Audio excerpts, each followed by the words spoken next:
Hello.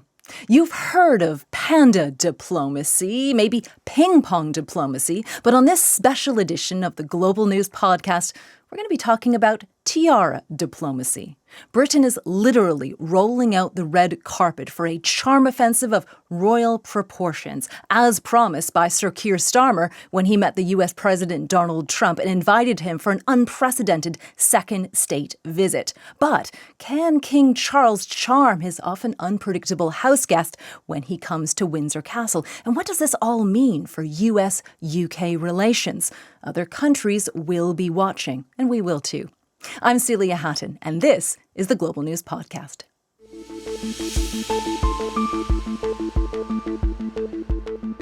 Well, with their analysis and expertise, I'm joined by my colleagues from the newsroom. We have Rob Watson and John Sudworth are joining us from down the line. And here with me in the studio, keeping me company, are Frank Gardner and Charlotte Gallagher. So welcome to you all. We're going to start with a little round robin question. I want you all to introduce yourselves, and then I want you to give me the answer to this. What's the one part of your trip? What's one moment or one element that you'll be watching out for that will tell you how this trip is going? Rob Watson, why don't we start with you? What are you looking out for? So I'm Rob Watson, as you say, and it's great to be with everyone. And I am currently one of the BBC's political correspondents, something I've been doing, my goodness, since 2009 now. And I did it about 30 odd years ago as well. And in the meantime, I've been a BBC correspondent in New York and in Washington. So this story plays to both sides of my experience. Anyway, what am I going to be looking for?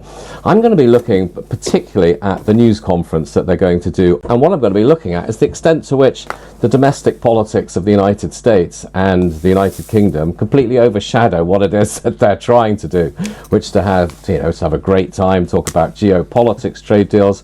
So what I mean by that is, is Donald Trump going to be asked lots of questions about his friendship with Jeffrey Epstein and other domestic issues? And is Sir Keir Starmer going to be constantly asked, why are you so rubbish? All your MPs are saying you're hopeless as Prime Minister. When are you going to step down? So I think that's the big watch for me. John, let's turn to you. Well, great to be with everybody. I'm John Sudworth. I've just returned from a 3-year stint as the BBC senior North America correspondent based in New York. Before that, I was in China for the best part of a decade. Fantastic to be here, hear everybody's views and thoughts on what's going to be an extraordinary couple of days. What am I looking out for? Well, I suppose for me, the big thing is results. It's interesting to see that in both criticisms and supporters of this state visit, there is at heart a sort of common understanding. Critics say that this is a reward for a fickle and temperamental leader with questionable commitments to democratic values. But of course, those who support this visit would argue that that's precisely why it's necessary. We have the president that the American people have chosen. There's nothing we can do about it. And that if we need to roll out the carpet, if we need to engage in the diplomacy of flattery, well, it's in our interests to do so. And I think really, in terms of whether this is a success or not from the UK's perspective, will come in the detail. Will there be progress on those steel tariffs? Will there be this big tech deal that is being trailed ahead of this visit? So in a sense, the proof will be in the pudding. Okay, John, great to have you with us. It's so nice that you're fresh back from the US, so it's great to have your analysis. Now, with us in the studio, Charlotte and Frank. Charlotte, let's come to you first. I'm Charlotte Gallagher, and I've covered lots of royal events for the BBC, Meghan and Harry's wedding, the death of Queen Elizabeth, the coronation, Trooping the Colour. So I'm used to seeing these royal events and looking for things that are interesting, things that stand out. So I'm really interested in the fact that President Trump has got a second state visit and also what's going to happen from that. And the thing that I'm going to be watching out for is his speech at the state banquet. He's not someone who tries to hide how he's feeling. So I think that speech, the language he uses, his body language will give you a really good indication of how the visit has gone. Okay. And Frank Gardner, last but not least. Hi, I'm Frank Gardner. I'm BBC security correspondent. I've been doing this since 2002. The two things I'm going to be looking out for here are assassination attempts. And I know that sounds gruesome, but, he is a target. He's been targeted before. And of course, we're just days after the killing of Charlie Kirk in the US. So there is a heightened awareness of that risk. And the other thing is disruption. There's a lot of people in this country who don't want Donald Trump to come here. So are there going to be protests? I don't think the risk is as big as if he was going to be doing walkabouts in, say, central London. But nevertheless, are people going to try and fly drones into the airspace over Windsor Castle? Things like that. Okay, great to have the four of you with us. Let's remind ourselves how this second visit came about. It is my pleasure to bring from His Majesty the King a letter. He sends his best wishes and his regards, of course, but he also asked me to bear this letter and bring it to you. So can I present the letter from the King to you? Thank you very much. Am I supposed to read it right now? Yeah, please do. I will do. I've got to tell him what your reaction is, so I need to know. I need to know. He is a great gentleman. A great, great gentleman.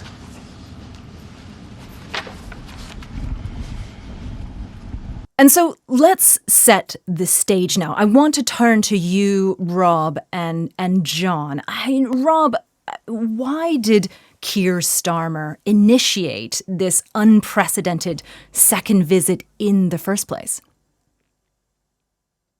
I'll come to that in a second, Celia, but let me give you a fabulous little story that I came across at the weekend about the invite, right, the mechanics of it. And that is that Downing Street had thought really carefully about this big, fat, juicy prize of him being the only person to get a second state visit. And they rehearsed handing over the letter, right, that it was going to be in his jacket, how he was going to get it out. I mean, they actually rehearsed this in London. And then there was a hitch. When they got to the White House, the security people said, "Excuse me, sir, you can't be carrying in letters. Everything needs to be sort of searched and vetted and scanned." And there was a bit of a kerfuffle. And for one horrible minute, it looked like that kind of incredible ploy that they were planning, this thing that they'd actually rehearsed, the getting out of the letter. Wouldn't it just be so wonderful to have recordings of those rehearsals? I mean, wouldn't that just be amazing to be able to watch Keir Starmer rehearsing, handing over a letter? But what a story. But what a story, right? But anyway, he got the letter and he handed it out. You asked, why did he do it? And I think the answer is pretty straightforward, and that is that the United Kingdom is just absolutely determined, whatever else is in front of it, to maintain very good relations with the United States. I mean, in many ways, it's become more important, Britain's relationship with the US, since Brexit. I mean, that was inevitable. When Britain left the European Union, it would inevitably be sort of pushed more towards Washington. And from right from the get-go, even before he became Prime Minister, Sir Keir Starmer basically thought, right, it doesn't matter what you think of President Trump and those around him, Britain's national interests come first. That's why there's the second visit. That's why they're going to really lay out the red carpet for him. It's about trying to pursue Britain's national interests when it comes to trade, to the economy. That is massively important, probably the most important thing about this trip. But as you're likely to hear from John and Frank as well, also to try and sort of keep President Trump on side in terms of the security issues that matter to the West, principally NATO and supporting Ukraine. Rob, can you tell us more about the current state of relations? Because on one hand, you're painting this as something that's really vital for the UK, that it's quite important that this trip go well. But onlookers might look at the UK's relations with the US and think, well, actually, things are going pretty well compared to maybe how the United States is dealing with other countries. So can you paint a picture for us on the current state of ties? I'll do my best, and that is that even though Keir Starmer and President Trump are about as different as cats and dogs, right? I mean, you couldn't imagine two politicians, two people more different in terms of both their sort of politics and their personality, the brashness of Donald Trump and his politics of the sort of populist right, compared to sort of loyally, rather, how would you call it, managerial Keir Starmer. And I'm told, one interesting bit of detail that when they talk on the phone, which they do often, 80% of the talking is done by President Trump. But relations are good. I mean, Downing Street has put a lot of work into this. And I think that if you compare Donald Trump's relationship with other G7 leaders, Sir Keir Starmer, unlikely as it is probably pretty much his best pal.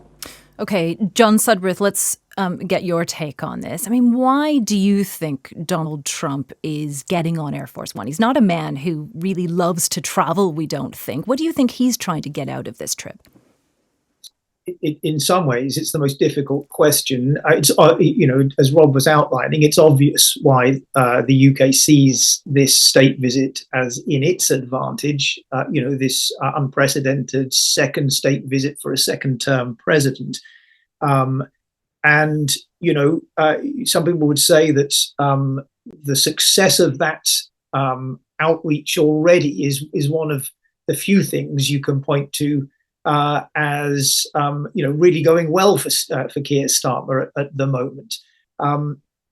He's won dividends from it. The 10% tariff rate that the UK enjoys, significantly lower than that of the European Union, and much lower than many other countries. There is clearly something that is in the UK's interest in attempting now to build on that further. And that's why, of course, it's not just the unprecedented nature of the visit, but it's the fact that President Trump will be in Windsor Castle, not Buckingham Palace this time, but Windsor Castle. This is really an effort to sort of bolster relations by pulling out all the stops. From the US point of view, in terms of actual sort of concrete wins, much harder to put your finger on it. I mean, for the UK, the American market is worth more than 20% of our net exports. That's a big chunk. In reverse, of course, with the US, a much, much bigger economy, the UK is, single digits. But I think really, the transaction here for a transactional president, if you like, is the visit itself. We know, President Trump enjoyed his first state visit during his first term. This, by all accounts, will be even more prestigious. He craves that kind of recognition on the global stage. The idea of being an international statesman, this bolsters that image.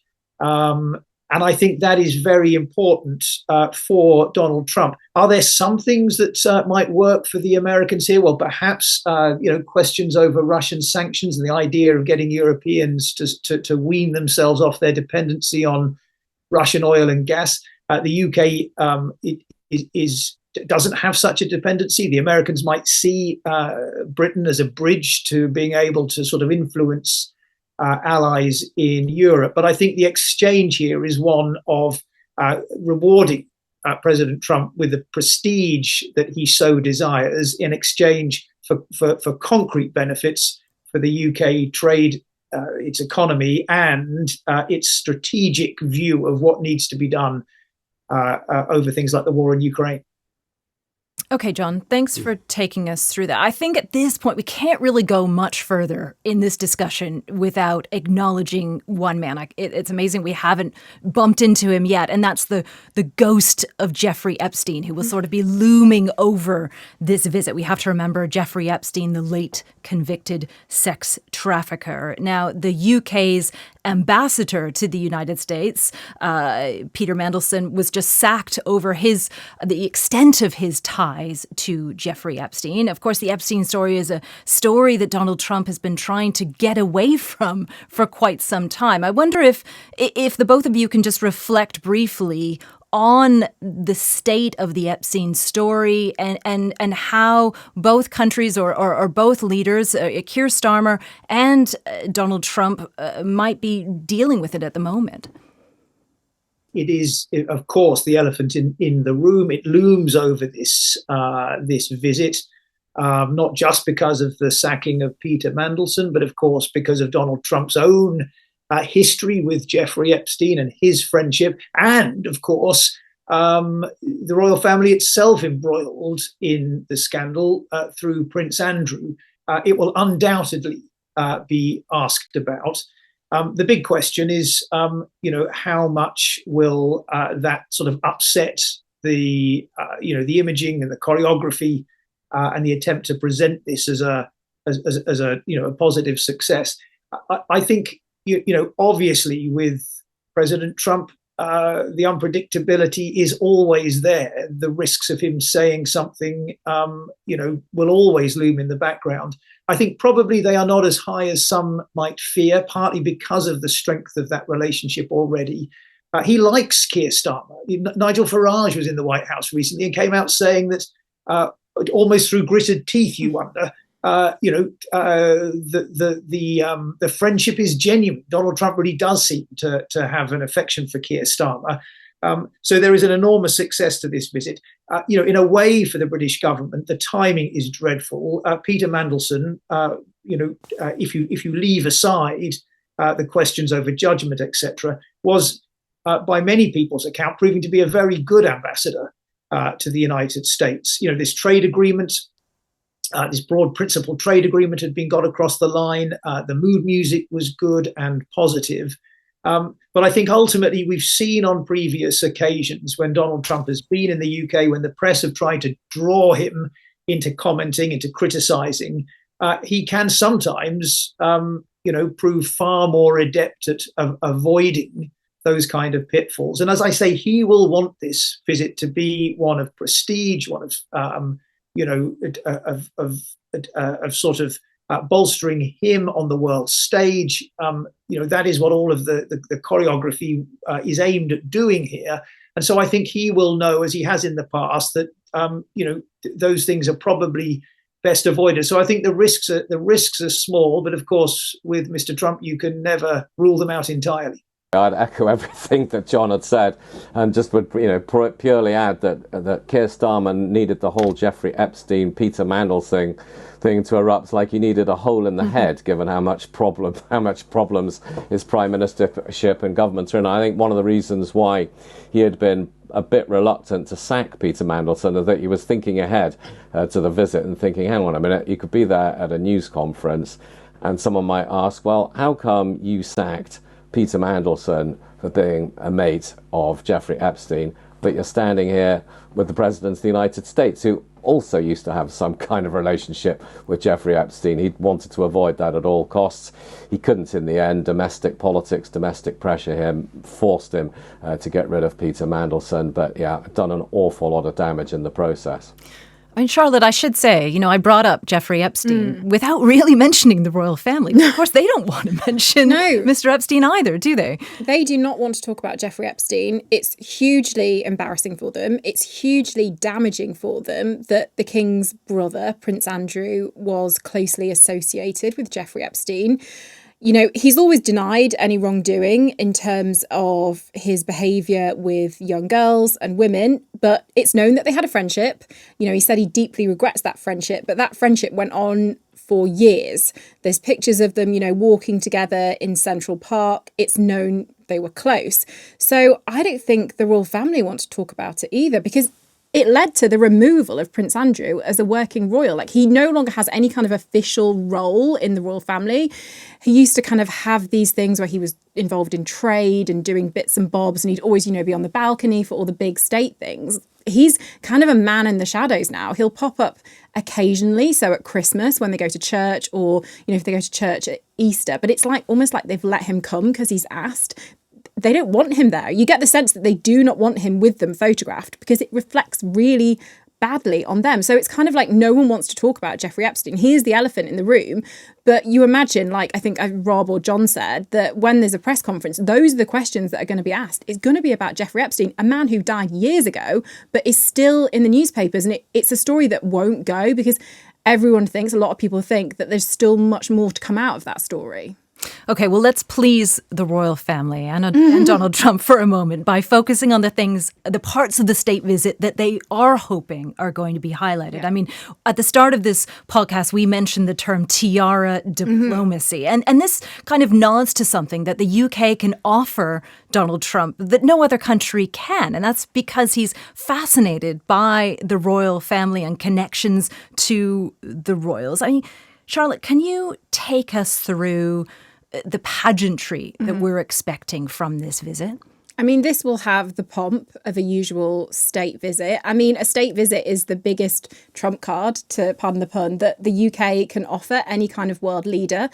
And Trump particularly, he is so almost obsessed with the royal family and this Disney version of the British royal family that particularly appeals to him. So when he had his last state visit in 2019, he even made a photo book of the pictures of himself and the Queen. And he was showing this to journalists saying, no one else has pictures like these. Look at the Queen. Isn't she wonderful? So he really wants to be seen with these people. I think he likes the legacy, the status they have, that kind of, as I said, the Disney version of Britain. You know, he's going to a castle for this visit. He's going to Windsor Castle. So the history of that building.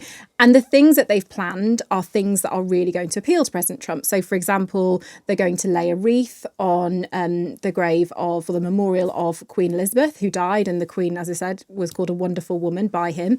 They're also going to be viewing the archives of Winston Churchill, who we know that Mr. Trump really admires. There's going to be a royal salute. There's going to be a fly past featuring the Red Arrows. There's going to be this enormous state banquet. So it's kind of tick, tick, tick, tick, tick, all the things that he will want to kind of show off about in a way.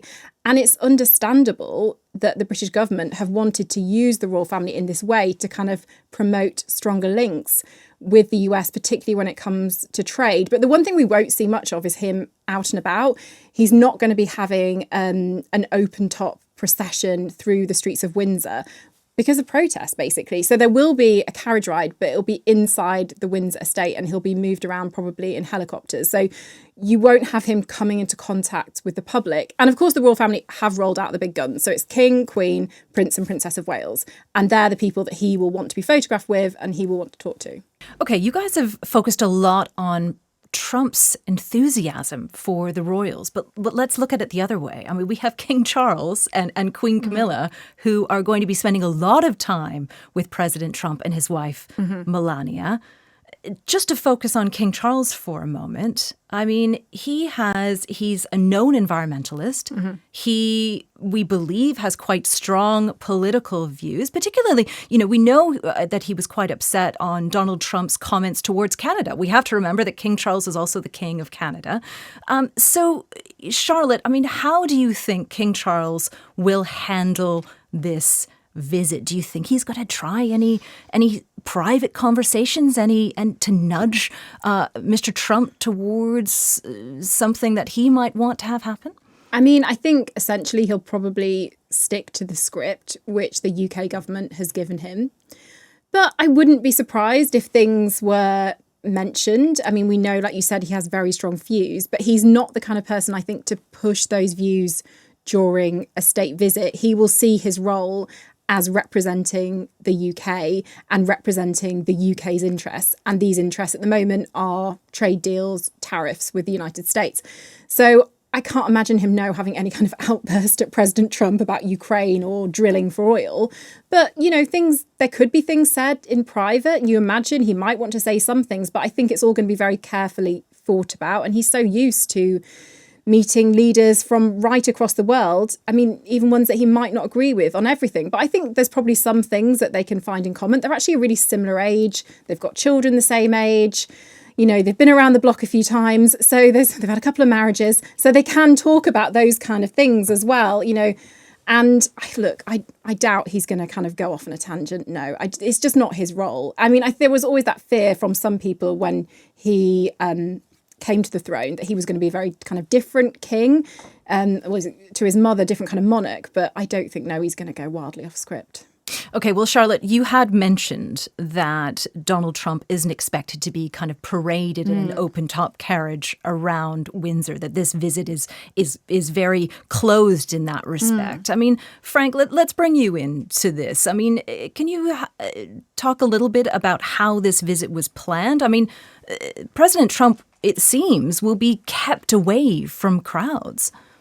Yeah, this is quite different, I think, from President George W. Bush's visit, for example, which was, more than 20 years ago. And that was much more of a security hazard, I think, because he was going to be potentially coming into contact with crowds. This is only a short 2-day visit. He's not going to be mingling with, as you say, in an open-top vehicle in crowds. But we are talking here about a president who has survived an assassination attempt fairly recently. We're talking about a period in our time when people are taking the law into their own hands if they don't like what somebody says and shooting at them. That is the fear. So the preparations for this have taken place both out of sight and slightly more overtly. So on the intelligence side, MI5 will have been working with police counterterrorism to identify any known obsessives, extremists, any sort of nuts, basically, who think that it might be a good idea to try and get hold of a sniping rifle and put yourself up on a rooftop. So the police will have looked at every possible, or still looking at every possible angle. They're going onto rooftops. They're trying to make sure that nobody can take a long-distance shot. There are just under 500,000 firearms in private ownership in this country. Most of those are shotguns. Britain does actually have a pretty tight gun control laws. Ever since Dunblane in 1996, when that horrendous massacre of school children, it's very difficult to own a handgun in this country. It's slightly easier to own a rifle, and even a .22 low caliber rifle could kill somebody at a mile potentially if you know what you're doing. You'd have to be a pretty lucky shot, but Charlie Kirk was killed from 130 meters. So every angle is being looked at. There's also the question of drones, which are now a fact of life in modern society. And so the airspace over Windsor is going to be closed, and the police will have their own drones observing, which is something they didn't have 20 years ago. They're going to be able to look down on the scene. Some of these things are really high-definition quadcopters that can read a number plate at 400 meters with no problem. Frank, stay with us for a second, and I want our other guests to hear this too. Let's go to our security analyst, Mikey Kay. He presents the security brief on the BBC, and he has some personal experience in dealing with high-level state visits between the US and the UK. Whenever a US president travels abroad, the security operation is sizable and significant. I was part of the formation that welcomed Bill Clinton in 1998 into Northern Ireland just after the Good Friday Agreement. We flew in formation around seven to nine helicopters with Marine 1 and Marine 2. Marine 1 is the US president's primary helicopter. Sikorsky and Marine 2 is the backup if anything goes wrong with that. Highly serviced, highly maintenance, and very unlikely that anything from a engineering perspective would go wrong. So I've seen it. It's huge, and it won't be dissimilar when President Trump arrives in the UK this week. It's a huge operation on the UK side as well, both from an air, land and sea perspective. Not so much sea, but the River Thames. There will be very manoeuvrable boats being used by the police to patrol the Thames area. On the ground, you'll have special operations teams from the UK police service. You'll have snipers, likely operating drones. And then from an air perspective as well, Windsor Castle, it's around 6 miles off the extended centre line of Heathrow. And Windsor Castle already has a restricted operating zone over it. And that goes up to 2,500 feet with a 1 nautical mile radius on that. That is always in place. On top of that, they're inside the Thames Valley avoidance area, which you require air traffic control approval to transit through. There is, according to police reports, going to be a restricted zone over Windsor. Whether that is significantly increased from the permanent one, 2,500 feet, 1 nautical mile radius. I do not know the answer to that. That was Mikey Kay. Hi, Frank, just reflecting on this, he said a couple of times how huge this security operation is. It's amazing to think that President Trump isn't even going to be in central London. He's going to Windsor outside of London, and then he's going to the Prime Minister's country residence, Chequers. And yet still, it sounds like it's going to be quite disruptive for people on the ground while the president is in the country. I think it is because of the size. I mean, obviously in the US, you have something called the Secret Service. They're not particularly secret at all. I mean, it's kind of, it's weird. I mean, if you go around DC, I'm sure both Rob and John will have seen this, you've got cars there and people with it on their jackets saying Secret Service. And shouldn't you guys be hiding that? Their job is to protect the president. And of course, they failed abysmally when he got shot at that in that field in Pennsylvania. But their job is not just to physically protect him during, his presence when he's there, but also to search the entire area, and which is what they, of course, failed to do in Pennsylvania sufficiently. It's going to be very big. It's a huge intelligence task for everybody. They're going to be looking to make sure that there's not stuff coming up on chat rooms that could possibly be a threat. Okay, so we've talked about what's on the line for the US, the UK, Keir Starmer, President Trump, and King Charles, we should add in. We've talked about the size of this security operation and the protests that are expected. But I think we have to remember that this is actually even bigger than that, because there are a lot of countries that will be watching how this visit plays out. There's other countries that have things on the line. And Frank, with this in mind, I wonder if we can turn to you now just to reflect on the NATO alliance. Both countries, of course, are members of that alliance, but other countries that are also within NATO, what will they be hoping that the UK can accomplish? Can you just give us a picture of what's happening with NATO at the moment and maybe where that alliance might end up? Trump has an ambivalent attitude towards NATO, and likewise NATO countries have an ambivalent attitude towards him. On the plus side, he's done a very good job of giving those countries that weren't paying their way a kick up the backside and saying, I'm not going to support you. I'm not going to come to your defense if you don't pay your way. And there was a seminal moment earlier this year in February when Pete Hegseth, his defense secretary, addressed all the NATO defense ministers in Brussels just before the Munich Security Conference, and when J.D. Vance gave his speech at that, where he told them, the party's over. America is no longer going to provide the security umbrella for you in Europe. You're on your own, or words to that effect. And they are looking to draw down their troops, their presence in Europe. So that has basically galvanized, or at least in theory, should be galvanizing Europe into paying more for their defense, to carrying more of the weight that has previously, frankly, been carried by the US taxpayer. He's got a very good point. Why should US taxpayers be paying all this money for a continent that isn't prepared to pay for its own defense? So that is changing.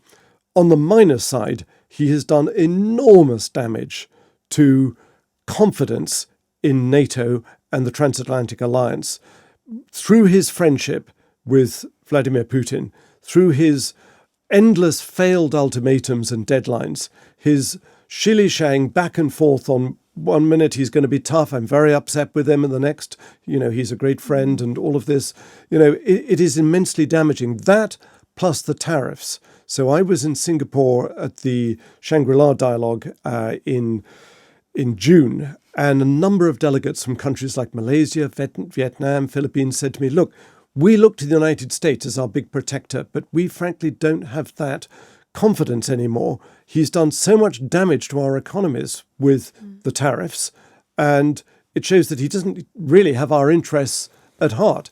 And that is pushing countries like India, for example, towards China. And, there's meant to be this great big ultimate race as to who is going to be the most powerful economic country in the world between China and the United States. Trump's actions have given China a huge help in that direction. Thank you for watching this video, and thanks to our guests, Frank Gardner, Charlotte Gallagher, John Sudworth, and Rob Watson. For more in-depth explainers like this one, just search for Global News Podcasts online or wherever you get your podcasts from.